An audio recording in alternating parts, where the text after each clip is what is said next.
particular. Ja? Hola, bon dia. Jo soc Teresa Vallès, soc doctora en Filologia Catalana i professora de literatura a la Universitat Internacional de Catalunya.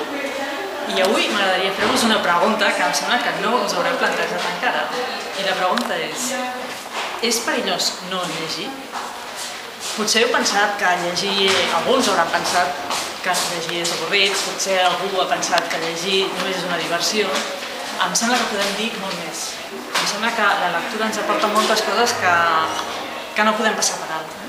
I en aquest sentit m'agradaria citar breument una cita d'un filòsof que crec que ens pot ajudar i donar unes idees interessants. Fixeu-vos el que diu.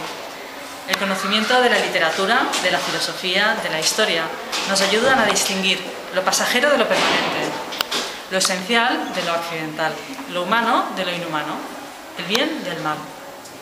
La mujer y el hombre de muchas lecturas es difícil que caigan en los extremos del dogmatismo y del relativismo, del escepticismo, del fanatismo, porque aprenderá que el ser humano, en él conviven una vocación sublime y una profunda miseria, que el hombre supera infinitamente al hombre y que no hay soluciones automáticas o puramente técnicas para problemas sociales.